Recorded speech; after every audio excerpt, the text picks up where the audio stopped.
Welcome back to the Overland Accountant, where we have another exciting adventure waiting for you.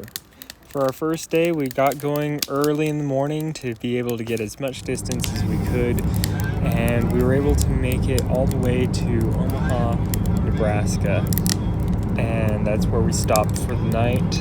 Our second day, we got up going again around a similar time, and we were able to make it all the way to Billings, Montana. And then from Billings, it was only about an 8-hour trip to our destination in the Kalispell area. On the road through South Dakota, currently heading towards Billings, Montana. And different parts of South Dakota are really pretty. There, you guys can see me there? Alright, well, just driving through South Dakota, it's pretty, lots of rolling hills, having a good time. We just got off of Highway 90. We're cutting across over towards Montana, heading to Billings tonight. But just thought I'd hop on and talk to you guys a little bit, share some of my experiences. As I'm driving through here, it kind of reminds me of North Dakota. As I was driving through North Dakota last summer, end of summer. The rolling hills, the just very few trees. It's interesting to see that most of the trees are either around a river or creek, or they're planted around buildings. And it's interesting to think through how it would have been when, as you're riding back on you go back to the prairie days, where if you go back to the old days when they're homesteading and after you come out here, it's crazy to think what it would have been like rolling through here. But you can see a little bit of why someone would have wanted to stop. Anyway, back to the similarities of North Dakota and South Dakota. The rolling hills looks very similar. Lots of a lot of flat tops. It's neat.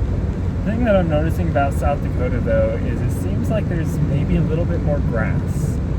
There might not be from my recollection. Now, it might be the time of year that I'm going through.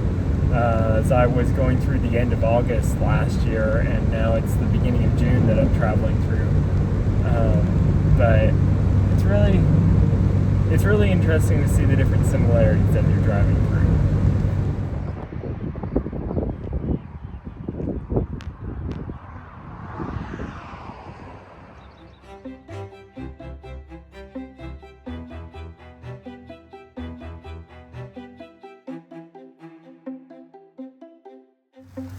After we got to Montana, we decided to take a quick side trip before getting the build done, and had to stop at this awesome spring here in Montana near Glacier and get some nice fresh water before heading off on an awesome adventure for the afternoon.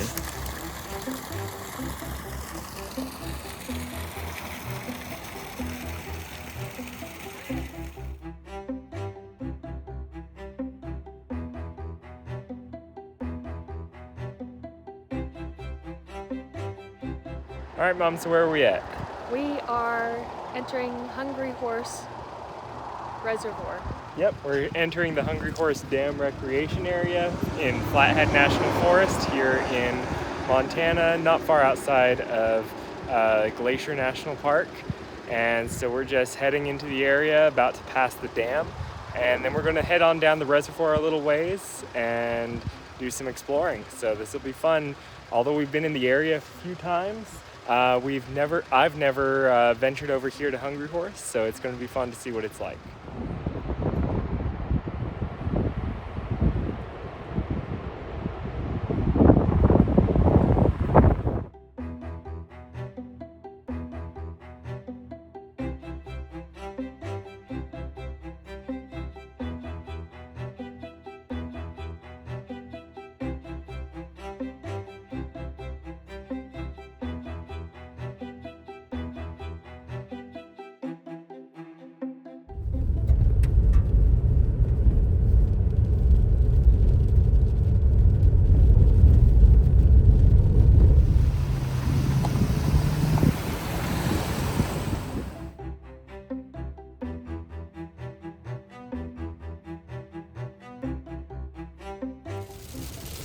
we've got sleet here. It's coming down. We're at about 4,600 foot elevation, and it's coming down.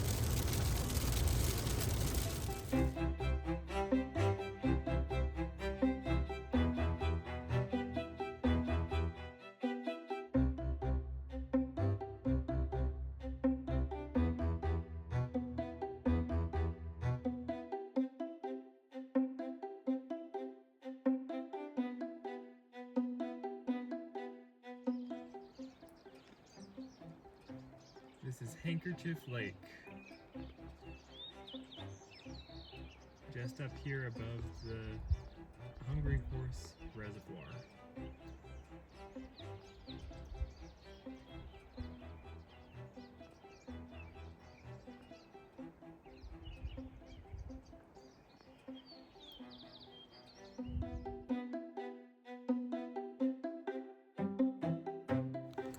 All right, well, as you can see here, we made it to the Spotted Bear Ranger Station in the Flathead National Forest. We're way down here at the very south end. We're on the South Fork River and Spotted Bear River. And we're just here at the edge of the Bob Marshall Wilderness, which is just behind me. And it's been an absolutely beautiful day drive, and we're about to head back out. I think it's like about 53 miles from Hungry Horse, the town of Hungry Horse. So we're a long ways out here. So we're gonna, as you can see, I don't know if you can tell, but it's raining. So I'm gonna go get back in the truck, and we are going to head back down the road towards Hungry Horse and back to the house for the night. So, all right, let's get going.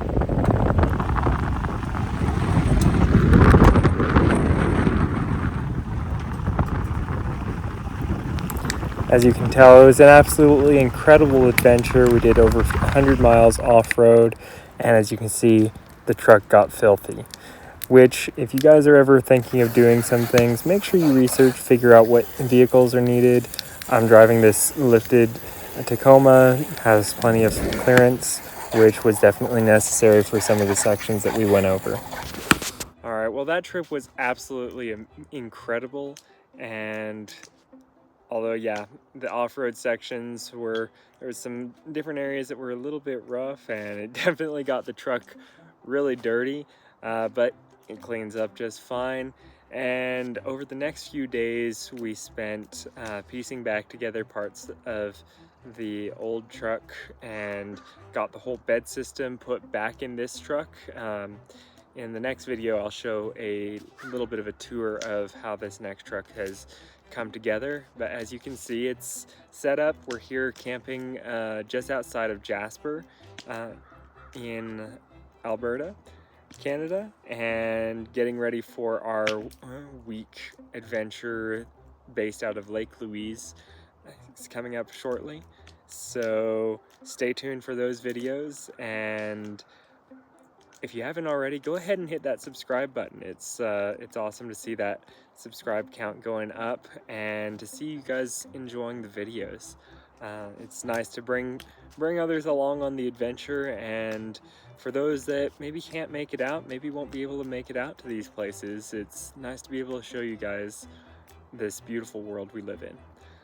For now, the Overland Accountant signing off.